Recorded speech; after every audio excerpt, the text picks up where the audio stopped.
सबसे पहले मैं अहोबिलम के भगवान नरसिंह स्वामी और महानंदी के श्री महानंदीश्वर स्वामी को प्रणाम करता हूँ। मैं मंत्रालय के गुरु श्री राघवेंद्र स्वामी से भी हम सभी के लिए आशीर्वाद मांगता हूँ। ముందుగా మన అహోబిలం నరసింహ స్వామికి మరియు మహానంది శ్రీ మహానందీశ్వర స్వామికి నమస్కరించుకుంటున్నాను। అలా మంత్రాలయంలో గురువు గారు శ్రీ రాఘవేంద్ర స్వామి వారి ఆశీస్సులు కూడా మనందరికీ ఉండాలని కోరుకుంటున్నాను। साथियों, द्वादश ज्योतिर्लिंग स्तोत्रम के पाठ में आता है सौराष्ट्रे सोमनाथम च श्रीशैले मल्लिकार्जुनम, यानी द्वादश ज्योतिर्लिंगों में प्रथम भगवान सोमनाथ और द्वितीय भगवान मल्लिकार्जुन का नाम एक साथ आता है। मेरा सौभाग्य है कि मेरा जन्म दादा सोमनाथ की धरती गुजरात में हुआ, बाबा विश्वनाथ की धरती काशी की सेवा का अवसर मिला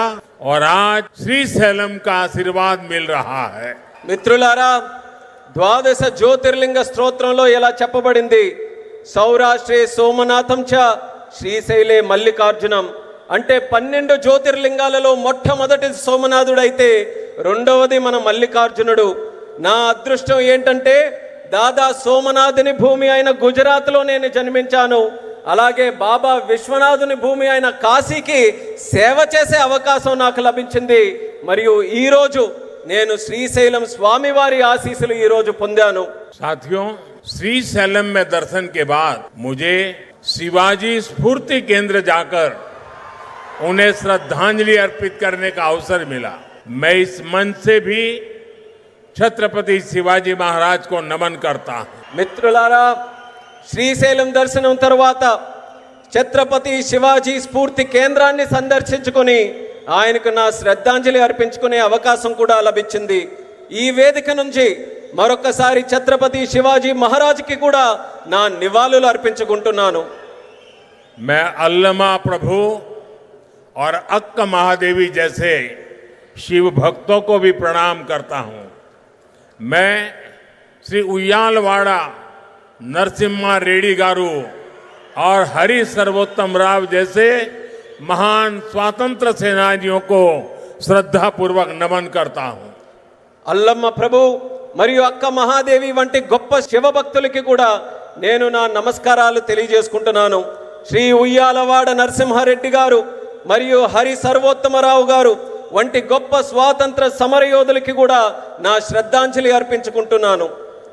साथियों, हमारा आंध्र प्रदेश स्वाभिमान और संस्कृति की धरती है और साथ ही साइंस और इनोवेशन का सेंटर भी है। यहाँ असीमित संभावनाएं भी है और युवाओं का अनंत सामर्थ्य भी है।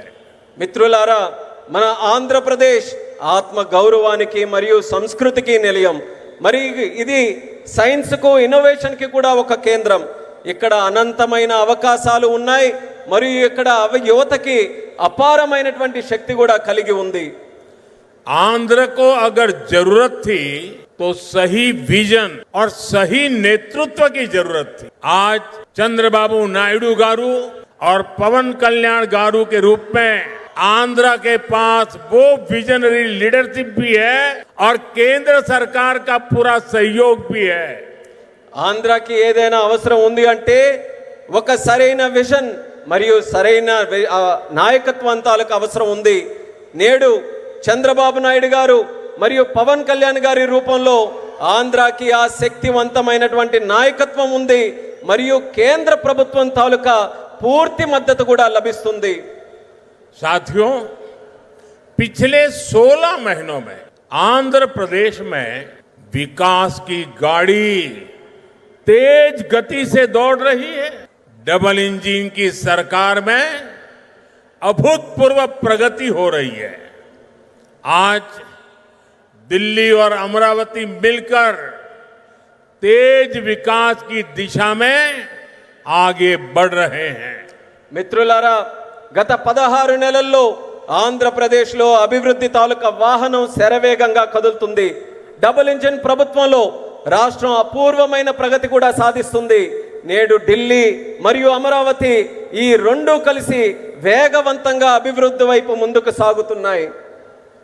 और जैसा चंद्रबाबू ने कहा, इस तेज गति को देख करके मैं कह सकता हूं कि 2047 में आजादी के जब 100 साल होंगे, विकसित भारत होके रहेगा। చంద్రబాబు గారు చెప్పినట్టు నేను చెప్పగలను, 2047 నాటికి ఎప్పుడైతే భారతదేశం 100 సంవత్సరాలు స్వాతంత్రం సంపాదించుకుని తయారవుతుందో, ఆనాటికి ఖచ్చితంగా ఈ భారతదేశం వికసిత భారతదేశంగా తయారవుతుంది. अभी बाबू ने बहुत ही भावना के साथ अपने विचारों को व्यक्त किया, लेकिन मैं विश्वास से कहता हूं कि 21वीं सदी हिंदुस्तान की सदी होने वाली है। 21वीं सदी 140 करोड़ हिंदुस्तानियों की सदी होने वाली है। ఇప్పుడు బాబు గారు ఎంతో ఆవేదనతో భావాలతో మాట్లాడారు. అదే రకంగా నేను కూడా చెప్పగలను, ఈ 21వ శతాబ్దం భారతదేశం తాలూకా శతాబ్దం. ఈ 21వ శతాబ్దం భారతీయులు 140 కోట్ల భారతీయుల తాలూకా శతాబ్దం ఇది. साथियों, आज भी यहां सड़क, बिजली, रेलवे, हाईवे और व्यापार से जुड़े कई प्रोजेक्ट्स का उद्घाटन और शिलान्यास किया गया है। ये प्रोजेक्ट राज्य में कनेक्टिविटी को मजबूत करेंगे, इंडस्ट्री को बढ़ावा देंगे और लोगों के जीवन को आसान बनाएंगे। మిత్రులారా, నేడు రోడ్లు, విద్యుత్ రంగం, రైల్వే, హైవేలు మరియు వాణిజ్యానికి సంబంధించిన అనేక ప్రాజెక్టులకి శంకుస్థాపన మరియు ప్రారంభోత్సవం చేసుకుంటున్నాం. ఈ ప్రాజెక్టుల వల్ల రాష్ట్రంలో కనెక్టివిటీ బలోపేతం అవుతుంది మరియు పరిశ్రమలకి ఊతమిస్తూ మరియు ప్రజల జీవితాన్ని కూడా సులభం చేసే అవకాశం కల్పిస్తుంది. इन परियोजनाओं से कर्नूल और आसपास के इलाकों को बहुत फायदा मिलेगा। मैं इन परियोजनाओं के लिए राज्य के सभी लोगों को बधाई देता हूं। ఈ ప్రాజెక్టుల వల్ల కర్నూలు మరియు పరిసర ప్రాంతాలకు ఎంతో ప్రయోజనం చేకూరుతుంది. ఈ ప్రాజెక్టుల కోసం రాష్ట్ర ప్రజలందరికీ కూడా మరొక్కసారి నా తాలూకా అభినందనలు తెలియజేసుకుంటున్నాను. साथियों, किसी भी देश और राज्य विकास के लिए एनर्जी सिक्योरिटी बहुत जरूरी है। आज यहां बिजली के क्षेत्र में अराउंड 3000 करोड़ रुपीस का ट्रांसमिशन प्रोजेक्ट शुरू हुआ है। इससे देश की एनर्जी कैपेसिटी और बढ़ेगी। మిత్రులారా, ఏ దేశమైనా రాష్ట్రమైనా అభివృద్ధి చెందాలనంటే ఇంధన భద్రత చాలా కీలకం. నేడు విద్యుత్ రంగంలో కూడా దాదాపు 3000 కోట్ల రూపాయలు విలువైన ట్రాన్స్మిషన్ ప్రాజెక్టులు కూడా మనం ప్రారంభించుకుంటున్నాం. దీని ద్వారా దేశం తాలూకా ఇంధన సామర్థ్యం కూడా మరింత పెరగబోతుంది.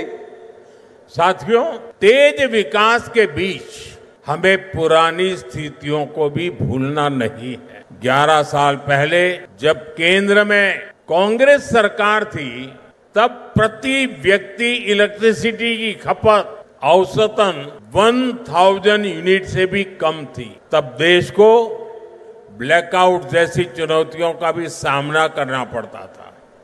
हमारे गांवों में बिजली का खंभा भी नहीं लगा था। మిత్రులారా, వేగవంతమైన అభివృద్ధి మధ్య మనం గతాన్ని మాత్రం మర్చిపోకూడదు. 11 సంవత్సరాల క్రితం కేంద్రంలో కాంగ్రెస్ ప్రభుత్వం అధికారంలో ఉన్నప్పుడు సగటు తలసరి విద్యుత్ వినియోగం 1000 యూనిట్ల కంటే చాలా తక్కువగా ఉండేది. అప్పుడు దేశం కూడా అనేక విద్యుత్ కోతలు వంటి సవాళ్లు కూడా ఎదుర్కొంది. వేలాది గ్రామాలలో కనీసం విద్యుత్ స్తంభాలు కూడా ఏర్పాటు చేయలేనటువంటి దుస్థితి ఉండేది. आज क्लीन एनर्जी से लेकर देश के टोटल एनर्जी प्रोडक्शन तक भारत हर क्षेत्र में नए रिकॉर्ड बना रहा है। आज देश के हर गांव तक बिजली पहुंच चुकी है। प्रति व्यक्ति इलेक्ट्रिसिटी का इस्तेमाल बढ़कर 1400 यूनिट हो गया है। इंडस्ट्री से लेकर हाउस होल्ड तक सबको पर्याप्त बिजली मिल रही है। నేడు భారతదేశంలో క్లీన్ ఎనర్జీ నుంచి టోటల్ ఎనర్జీ ప్రొడక్షన్ వరకు ప్రతి రంగంలో కూడా మన దేశం కొత్త రికార్డుల్ని సమకూర్చుకుంటుంది. నేడు దేశంలోని ప్రతి గ్రామం కూడా మనం చూసుకుంటే విద్యుతీకరణ జరిగింది. తలసరి విద్యుత్ వినియోగం ఇప్పుడు 1400 యూనిట్లకి పెరిగింది. పరిశ్రమ నుండి గృహాల వరకు ప్రతి ఒక్కరికి కూడా తగినంత విద్యుత్ ఈ రోజు చక్కగా లభిస్తుంది. साथियों, देश की इस एनर्जी रिवॉल्यूशन का एक बड़ा केंद्र हमारा आंध्र प्रदेश है. चंद्रबाबू के नेतृत्व में आज यहाँ श्रीकाकुलम से अनुगुल तक नेचुरल गैस पाइपलाइन प्रोजेक्ट शुरू हुआ है. ये पाइपलाइन लगभग 15 लाख घरों को गैस सप्लाई देगी. మిత్రులారా, దేశంలో ఈ ఇంధన విప్లవానికి మన రాష్ట్రం ఆంధ్రప్రదేశ్ ఒక ప్రధాన కేంద్రంగా ఉంది. మన ముఖ్యమంత్రి వర్యులు చంద్రబాబు నాయుడు గారి నేతృత్వంలో ఈ రోజు శ్రీకాకుళం నుంచి అంగుల్ వరకు సహజ వాయువు పైప్ లైన్ ప్రాజెక్టు ప్రారంభించబడింది. ఈ పైప్ లైన్ సుమారు 15 లక్షల ఇళ్లకు గ్యాస్ సరఫరా కూడా చేయబడుతుంది. आज चित्तूर में एलपीजी बॉटलिंग प्लांट शुरू हुआ है. ये प्लांट रोजाना 20,000 सिलेंडर्स भरने की क्षमता रखता है. इससे लोकल ट्रांसपोर्ट और स्टोरेज सेक्टर में जॉब बढ़ेगी, युवाओं को नए अवसर मिलेंगे. ఈ రోజు చిత్తూరులో కూడా ఎల్పిజి బాట్లింగ్ ప్లాంట్ ప్రారంభించబడింది. ఈ ప్లాంట్ రోజుకు 20,000 సిలిండర్లను నింపే సామర్థ్యం కలిగి ఉంది. ఇది స్థానిక రవాణా మరియు స్టోరేజ్ రంగంలో ఉద్యోగాలను పెంచుతుంది మరియు యువతకి మరిన్ని కొత్త అవకాశాలు కూడా కల్పించే బాధ్యత తీసుకుంటుంది. साथियों, विकसित भारत के लक्ष्य तक तेजी से पहुंचने के लिए आज देश में मल्टी मॉडल इंफ्रास्ट्रक्चर का विकास हो रहा है. विलेज से सिटी और सिटी से पोर्ट तक कनेक्टिविटी पर हमारा बहुत जोर है. सब्बवरम शिलानगर से के बीच नया हाईवे तैयार होने से कनेक्टिविटी और बढ़ेगी. మిత్రులారా, వికసిత్ భారత్ అనే లక్ష్యాన్ని వేగంగా సాధించడానికి నేడు దేశంలో మల్టీ మోడల్ ఇన్ఫ్రాస్ట్రక్చర్ ప్రాజెక్ట్స్ శరవేగంగా అభివృద్ధి చేయబడుతున్నాయి. గ్రామాల నుండి నగరాల వరకు, నగరాల నుండి పోర్టుల వరకు కనెక్టివిటీపై మేము బలమైన ప్రాధాన్యత ఈరోజు ఇస్తున్నాం. విశాఖపట్నంలో సబ్బవరం నుంచి షీలానగర్ మధ్యలో కొత్త హైవే ఏదైతే పూర్తి చేయడం వలన కనెక్టివిటీ మరింత మెరుగుపడుతుంది. रेलवे के क्षेत्र में भी नए युग की शुरुआत हुई है. नई रेल लाइनों की शुरुआत होने से, रेल फ्लाईओवर बनने से यात्रियों को सुविधा मिलेगी और इस क्षेत्र के उद्योगों को नई गति मिलेगी. అలానే రైల్వే రంగంలో కూడా ఒక కొత్త యుగం ప్రారంభమైంది. కొత్త రైల్వే లైన్లు అలాగే రైల్వే ఫ్లైఓవర్లు ప్రారంభం వల్ల ప్రయాణికులకి మెరుగైన సౌకర్యం అందుతుంది మరియు ఈ ప్రాంతంలో పరిశ్రమలకు కూడా ఒక కొత్త ఊతం వస్తుంది. साथियों, आज 2047 के विकसित भारत का संकल्प हम सबके सामने है और इस संकल्प को स्वर्ण आंध्रा के लक्ष्य से नई ऊर्जा मिल रही है. हम सब जानते हैं, जब टेक्नोलॉजी की बात होती है तो हमारा आंध्र और यहाँ के युवा बहुत आगे रहते हैं. डबल इंजन की सरकार में हम आंध्रा के इस पोटेंशियल को और बढ़ा रहे हैं. మిత్రులారా, ఈ రోజు 2040 నాటికి వికసిత్ భారతదేశం మనం సాధించాలనే సంకల్పంతో అందరం కూడా ముందుకు నడుస్తున్నాం. మరియు ఈ సంకల్పానికి స్వర్ణ ఆంధ్రప్రదేశ్ అనే లక్ష్యం మరింత శక్తిని అందిస్తుంది. మనందరికీ తెలుసు, టెక్నాలజీ విషయానికి వస్తే మన ఆంధ్రప్రదేశ్ అలాగే మరియు ఇక్కడ యువత చాలా ముందుంటారు. డబుల్ ఇంజిన్ ప్రభుత్వంలో మేము ఆంధ్రప్రదేశ్ యొక్క ఈ ప్రత్యేక సామర్థ్యాన్ని మరింత పెంచబోతున్నాం. साथियों, आज भारत की और आंध्र प्रदेश की स्पीड और स्कोप, इसको पूरी दुनिया देख रही है. 2 दिन पहले ही आंध्र प्रदेश में गूगल ने बड़ा निवेश करने का ऐलान किया है. మిత్రులారా, ఈరోజు భారతదేశం మరియు ఆంధ్రప్రదేశ్ యొక్క వేగం మరియు సామర్థ్యం యావత్ ప్రపంచం గమనిస్తుంది. 2 రోజుల క్రితం గూగుల్ లాంటి ప్రధానమైన సంస్థ ఆంధ్రప్రదేశ్లో ఒక పెద్ద పెట్టుబడిని కూడా ప్రకటించింది. गूगल यहां हमारे आंध्र प्रदेश में भारत का पहला आर्टिफिशियल इंटेलिजेंस हब बनाने जा रही है.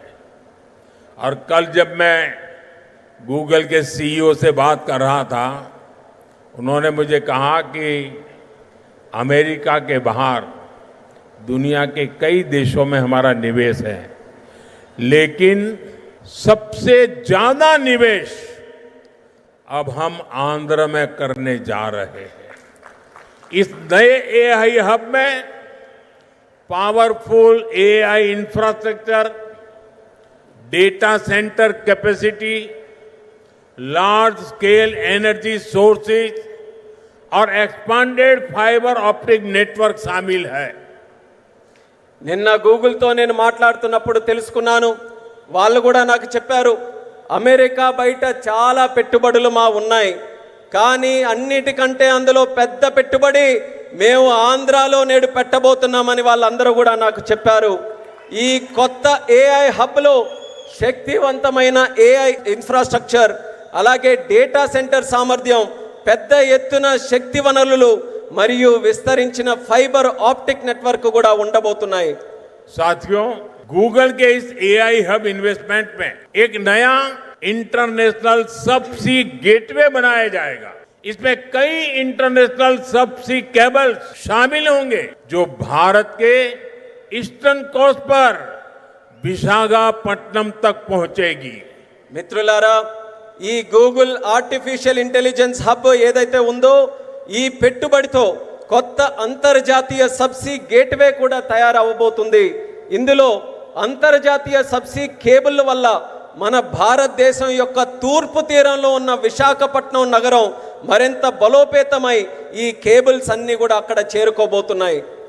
साथियों, इस प्रोजेक्ट से विशाखापट्टनम एक एआई और कनेक्टिविटी हब के रूप में स्थापित होगा। ये केवल भारत ही नहीं बल्कि पूरी दुनिया को सेवा देगा। मैं इसके लिए आंध्र के लोगों को विशेष बधाई देता हूं और चंद्रबाबू के विजन की भूरी भूरी प्रशंसा करता हूं। మిత్రులారా, ఈ ప్రాజెక్టు విశాఖపట్నం ఒక ఆర్టిఫిషియల్ ఇంటెలిజెన్స్ మరియు కనెక్టివిటీ హబ్గా ఏర్పాటు చేయబోతుంది. ఇది కేవలం భారతదేశానికే కాకుండా యావత్ ప్రపంచానికి కూడా ఇది సేవ చేయబోతుంది. దీనికి ఆంధ్రప్రదేశ్ రాష్ట్ర ప్రజలందరికీ కూడా ప్రత్యేక అభినందనలు తెలియజేసుకుంటున్నాను. అలాగే మన ముఖ్యమంత్రి వర్యులు చంద్రబాబు నాయుడు గారి తాలూకా విజన్కి కూడా ప్రత్యేకంగా నేను ప్రశంసిస్తున్నాను. साथियों, भारत के विकास के लिए आंध्र प्रदेश का विकास जरूरी है और मैं मानता हूं आंध्र के विकास के लिए रायलसीमा का विकास भी जरूरी है। आज कर्नूल की जमीन पर जो काम शुरू हुए हैं, ये रायलसीमा के हर जिले में जॉब्स और प्रॉस्पेरिटी के नए दरवाजे खोलेंगे। इन प्रोजेक्ट से यहां इंडस्ट्रियल डेवलपमेंट को और गति मिलेगी। మిత్రులారా, భారతదేశ అభివృద్ధికి ఆంధ్రప్రదేశ్ అభివృద్ధి చాలా అవసరం. అలానే ఆంధ్రప్రదేశ్ యొక్క అభివృద్ధికి రాయలసీమ అభివృద్ధి కూడా అంతే అవసరమైనదని నేను నమ్ముతున్నాను. ఈరోజు కర్నూలు గడ్డపై ప్రారంభమైన పనులు రాయలసీమలోని ప్రతి జిల్లాలో ఉద్యోగాలు సృష్టిస్తాయి మరియు ఈ ప్రాంత ప్రగతికి సరికొత్త ద్వారాలు కూడా తెరిపిస్తాయి. ఈ ప్రాజెక్టుల ద్వారా ఇక్కడ పారిశ్రామిక అభివృద్ధి మరింత వేగవంతంగా ముందుకు నడుస్తుంది. साथियों, हमें आंध्र प्रदेश के तेज विकास के लिए नए इंडस्ट्रियल कॉरिडोर्स और हब बनाने होंगे। इसके लिए सरकार अरवक्कल और कोप्परती को आंध्र प्रदेश की नई इंडस्ट्रियल आइडेंटिटी के रूप में डेवलप कर रही है। अरवक्कल और कोप्परती में निवेश बढ़ने से रोजगार के नए अवसर भी लगातार बढ़ रहे हैं. మిత్రులారా, ఆంధ్రప్రదేశ్ వేగవంతమైన అభివృద్ధి కోసం మనం కొత్త పారిశ్రామిక కారిడార్లను మరియు కేంద్రాలని సృష్టించుకోవాలి. ఈ లక్ష్యంతో ఆంధ్రప్రదేశ్ ప్రభుత్వం ఓర్వకల్ మరియు కొప్పర్తి ఈ రెండు కొత్త పారిశ్రామిక కారిడార్స్ను కూడా గుర్తించి అభివృద్ధి చేస్తుంది. ఓర్వకల్లో మరియు కొప్పర్తిలో పెరుగుతున్న పెట్టుబడులతో ఉపాధి అవకాశాలు కూడా క్రమంగా పెరుగుతున్నాయి. साथियों, आज दुनिया भारत को 21वीं सदी के नए मैन्युफैक्चरिंग सेंटर के रूप में देख रही है. इस सफलता का सबसे बड़ा आधार है आत्मनिर्भर भारत का विजन. हमारा आंध्र प्रदेश आत्मनिर्भर भारत की सफलता का एक प्रमुख केंद्र बन रहा है. మిత్రులారా, నేడు ప్రపంచం భారతదేశాన్ని 21వ శతాబ్దానికి ఒక తయారీ కేంద్రంగా చూస్తుంది. ఈ విజయానికి అతిపెద్ద పునాది మన ఆత్మనిర్భర్ భారతదేశం యొక్క విజన్. ఆత్మనిర్భర్ భారతదేశం సాధించడానికి మన ఆంధ్రప్రదేశ్ ఒక కీలక కేంద్రంగా మారబోతుంది. साथियों, कांग्रेस सरकारों ने आंध्र प्रदेश की क्षमताओं की उपेक्षा करके पूरे देश का नुकसान किया था. जो राज्य पूरे देश को आगे लेकर जा सकता था, उसे खुद अपने विकास के लिए संघर्ष करने की नौबत आ गई. మిత్రులారా, కాంగ్రెస్ ప్రభుత్వాలు గతంలో ఆంధ్రప్రదేశ్ సామర్థ్యాన్ని విస్మరించి మొత్తం దేశానికే నష్టం చేశాయి. మొత్తం దేశాన్ని ముందుకు నడిపించగలిగినటువంటి శక్తి మన ఆంధ్రప్రదేశ్ రాష్ట్రానికి ఉంటే, మన ఆంధ్రప్రదేశ్ రాష్ట్రం మాత్రం తన సొంత అభివృద్ధి కోసం పోరాటం చేసుకునేటటువంటి దుస్థితి కలిగింది. मुझे खुशी है कि अब एनडीए सरकार में आंध्र की तस्वीर बदल रही. आंध्र प्रदेश चंद्रबाबू जी के नेतृत्व में आत्मनिर्भर भारत की नई ताकत बन रहा है. आंध्र में मैन्युफैक्चरिंग तेजी से बढ़ रही है. నాకెంతో సంతోషంగా ఉంది. ఇప్పుడు మన ఎన్డీఏ ప్రభుత్వంలో ఆంధ్రప్రదేశ్ తాలూకా మొత్తం ముఖ చిత్రం మారుతుంది. ఆంధ్రప్రదేశ్ మన ముఖ్యమంత్రి చంద్రబాబు నాయుడు గారి నేతృత్వంలో ఆత్మనిర్భర్ భారతదేశానికి ఒక సరికొత్త శక్తిగా అవతరించబోతుంది. ఆంధ్రప్రదేశ్లో తయారీ మరియు తయారీ రంగం కూడా శరవేగంగా అభివృద్ధి ఈరోజు చెందుతున్నాయి. निम्मलुरु में एडवांस नाइट विजन फैक्ट्री का आरंभ रक्षा क्षेत्र में आत्मनिर्भरता प्राप्त करने की दिशा में एक और कदम है. इस फैक्ट्री से नाइट विजन उपकरणों, मिसाइलों के लिए सेंसर्स और ड्रोन गार्ड सिस्टम बनाने का भारत का सामर्थ्य बढ़ेगा. यहां बने उपकरण भारत के डिफेंस एक्सपोर्ट्स को भी नई ऊंचाई देंगे. और अभी ऑपरेशन सिंदूर में तो भारत के बनी चीजों की ताकत हमने देख ली है. మిత్రులారా, నిమ్మలూరులో అడ్వాన్స్ నైట్ విజన్ ఫ్యాక్టరీ ప్రారంభం మన దేశ రక్షణ రంగంతో ఆత్మనిర్భరత సాధించడానికి మరో అడుగు ముందుకు పడినట్టుగా అయ్యింది. ఈ ఫ్యాక్టరీ భారతదేశ నైట్ విజన్ పరికరాలు, క్షిపణుల కోసం సెన్సార్లు మరియు డ్రోన్ గార్డ్ వ్యవస్థలను తయారు చేసే సామర్థ్యం మన దేశానికి పెంచబోతుంది.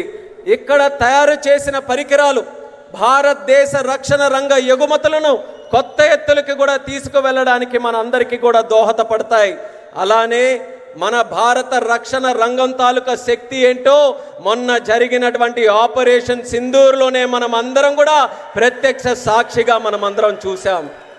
साथियों, मुझे खुशी है कि आंध्र सरकार ने कर्नूल को भारत का ड्रोन हब बनाने का संकल्प लिया है. ड्रोन इंडस्ट्री के जरिए कर्नूल और आंध्र में फ्यूचरिस्टिक टेक्नोलॉजी से जुड़े कई नए सेक्टर्स का विकास होगा. और अभी मैंने कहा, ऑपरेशन सिंदूर में ड्रोन्स का कमाल दुनिया को भी अचरज कर गया है. आने वाले समय में कर्नूल ड्रोन सेक्टर में देश की ताकत बनने वाला है. మిత్రులారా, ఆంధ్రప్రదేశ్ ప్రభుత్వం కర్నూలును భారతదేశ డ్రోన్ హబ్ గా తయారు చేయాలని సంకల్పించినందుకు నాకు ఎంతో సంతోషంగా ఉంది. డ్రోన్ హబ్ ద్వారా కర్నూలు మరియు ఆంధ్రప్రదేశ్ భవిష్యత్తులో వచ్చే టెక్నాలజీస్ కు సంబంధించి అనేక కొత్త రంగాలు అభివృద్ధి కూడా ఈ ప్రాంతంలో చెందుతాయి. ఆపరేషన్ సింధూర్ ఇందాక చెప్పినట్టు మన డ్రోన్లు కూడా ఎంతో అద్భుతాలు సృష్టించాయి. ఆ అద్భుతాలను చూసి యావత్ ప్రపంచమంతా కూడా అబ్బురుపోయిందని గర్వంగా తెలియజేస్తున్నాను. రానున్న రోజుల్లో కర్నూలు డ్రోన్ రంగంలో దేశానికే గర్వకారణంగా నిలవబోతుందని తెలియజేస్తున్నాను. साथियों, हमारी सरकार का विजन है सिटीजन सेंट्रिक डेवलपमेंट। इसके लिए हम लगातार नए रिफॉर्म्स के जरिए सिटीजन्स के जीवन को आसान बना रहे हैं। देश में 12 लाख रुपए तक की आय पूरी तरह से टैक्स फ्री हो चुकी है। सस्ती दवाइयां, सस्ता इलाज, बुजुर्गों के लिए आयुष्मान कार्ड जैसी अनगिनत सुविधाएं, इनसे ईज ऑफ लिविंग का एक नया अध्याय शुरू हुआ है। మిత్రులారా, మా ప్రభుత్వం ఒక్క విజన్ సిటిజన్ సెంట్రిక్ డెవలప్మెంట్ ఈ లక్ష్యంతో కొత్త సంస్కరణల ద్వారా ప్రజల జీవితాలని సులభతరంగా చేయడమే మా అందరి తాలూకా సంకల్పం. దేశంలో 12 లక్షల వరకు ఆదాయం ఉన్న ప్రతి ఒక్కరికి పన్ను రహితంగా చేసింది మన ప్రభుత్వం. తక్కువ ధరకే మందులు, మెరుగైన చికిత్స మరియు వృద్ధుల కోసం ఆయుష్మాన్ భారత్ కార్డులు వంటి సౌకర్యాలు, వీటన్నిటితో ప్రజల జీవిత విధానం సౌకర్యవంతంగా చేసే కొత్త అధ్యయనాన్ని మన భారతదేశంలో మనం ప్రారంభించాం. साथियों, नवरात्रि के पहले दिन से जीएसटी में भी भारी कटौती की गई है। मुझे देखकर बहुत खुशी है कि नारा लोकेश गारू के नेतृत्व में यहां लोग जीएसटी बचत उत्सव को सेलिब्रेट कर रहे हैं।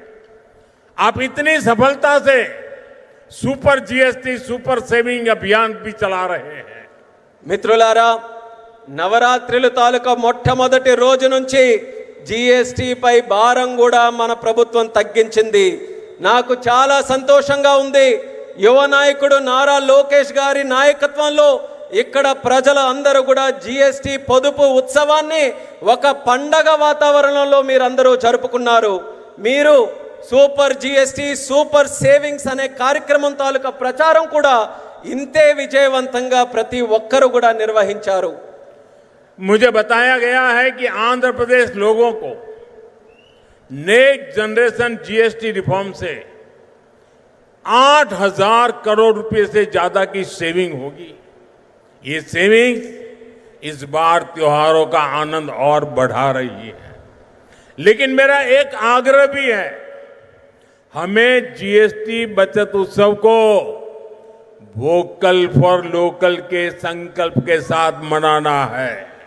నాకిప్పుడే చెప్పారు, నెక్స్ట్ జెన్ జీఎస్టీ సంస్కరణల ద్వారా ఆంధ్రప్రదేశ్ ప్రజలకు 8,000 కోట్లకి పైగా ఆదా చేసుకునే పరిస్థితి వచ్చింది. ఈ పొదుపులు ఈ పండగ సీజన్ యొక్క ఆనందాన్ని మరింత పెంచబోతున్నాయి. కానీ నా తాలూకా అభ్యర్థన కూడా ఈ రాష్ట్ర ప్రజలందరికీ ఉంది. మనం ఈ జీఎస్టీ పొదుపు ఉత్సవాన్ని ఏదైతే నిర్వహించుకుంటున్నామో ఇందులో మనం స్థానికుల కోసం బలంగా వోకల్ ఫర్ లోకల్ అనే సంకల్పంతో స్థానిక తయారీ రంగాన్ని ప్రోత్సహించే విధంగా జరుపుకోవాలి. साथियों, विकसित आंध्र से ही विकसित भारत का सपना पूरा हो। मैं एक बार फिर नए प्रोजेक्ट के लिए आंध्र प्रदेश के सभी लोगों को बहुत बहुत बधाई देता हूं। मेरे साथ बोलिए, भारत माता की। మిత్రులారా, వికసిత్ ఆంధ్రప్రదేశ్తోనే వికసిత్ భారతదేశం యొక్క కళ నెరవేరుతుంది. నేను మరోసారి ఈ కొత్త ప్రాజెక్టుల తాలూకా శంకుస్థాపన మరియు ప్రారంభోత్సవం సందర్భంగా ఆంధ్రప్రదేశ్ రాష్ట్ర ప్రజల అందరికీ కూడా హృదయపూర్వకమైనటువంటి అభినందనలు తెలియజేసుకుంటున్నాను. భారత్ మాతాకి, भारत माता की జై, भारत माता की జై, भारत माता की జై. बहुत बहुत धन्यवाद।